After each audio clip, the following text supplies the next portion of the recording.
তো সব কাটা হয়ে গেছে, এবার খুব ভালো করে ধুয়ে নিয়ে এসে রান্না করে চলে যাব। দুই রকমের মাছ কেটে খুব ভালো করে ধুয়ে নিয়ে এসেছি। মাছে এবার লবণ হলুদ মাখাবো। লবণ, হলুদ গুঁড়ো,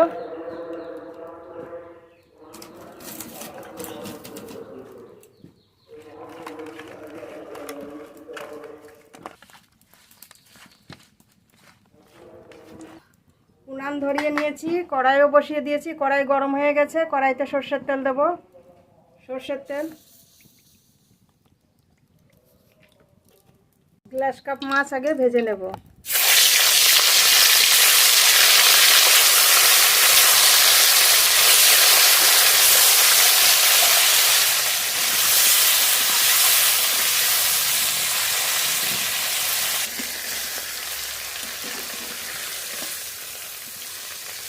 মাছ খুব ভালো করে ভেজে নিয়েছি, নামিয়ে নেব।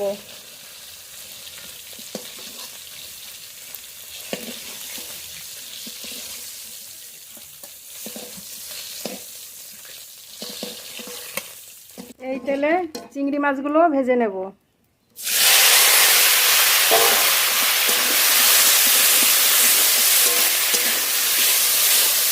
আজকে চিংড়ি মাছ দিয়ে লাউ দিয়ে তরকারি রান্না করব। লাউ কেটে নেব।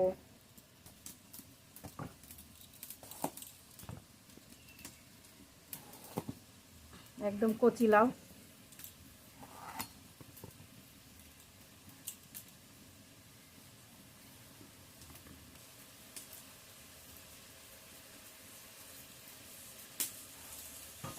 খোসা ছাড়িয়ে ভালো করে লাউ ধুয়ে তারপরে কাটবো।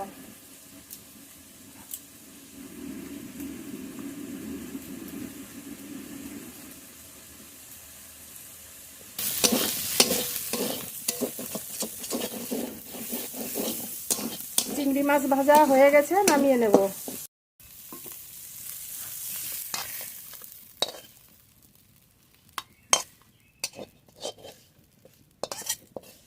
কড়াইতে সর্ষের তেল।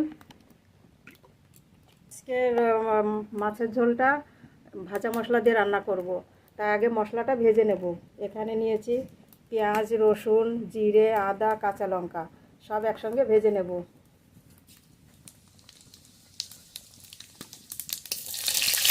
মশলাগুলো একসঙ্গে সব ঢেলে দেব।